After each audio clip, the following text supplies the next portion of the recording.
We begin at the National Assembly, where a crucial vote for the government's proposed extra budget continues to be delayed amid continued debate between lawmakers.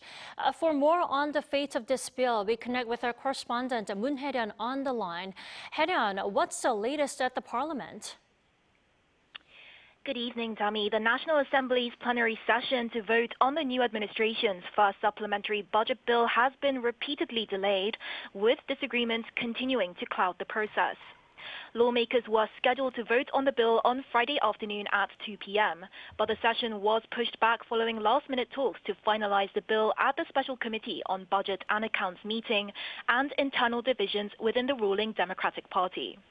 Initially proposed at 30.5 trillion Korean won, or roughly $22 billion, the supplementary budget ballooned during committee deliberations at the National Assembly.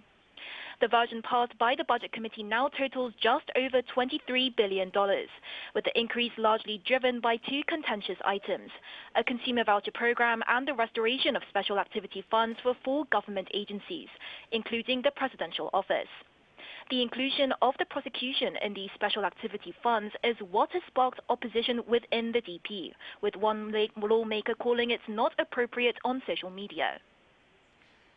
Now, you have to walk us through the main points of contention between the ruling and main opposition parties, Hye-ryeon.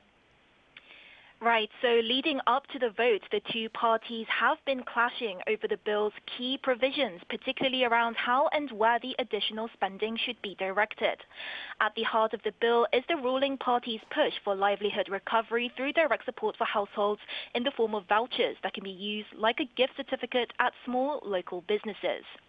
Depending on income, Korean citizens in the capital region will receive between 150,000 and 500,000 won, while those living outside the capital region will receive more. The DP emphasized the urgency of passing and executing this in order to boost domestic consumption and help people's livelihoods. Another major point of contention was the reallocation of special activity funds for the Presidential Office.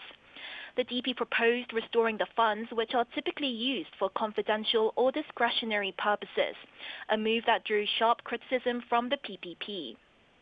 Opposition lawmakers called this move hypocritical, given that the DP had previously slashed the same budget when in opposition.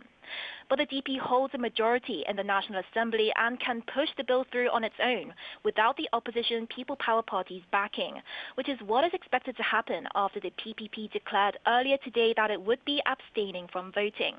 And I'm also just hearing now that the plenary session is due to begin at 8:40 today. And that's all I have for now, so back to you, Tammy. All right, it's looking to be a longer night than we all thought. Hye-ryeon, thank you for that wrap-up.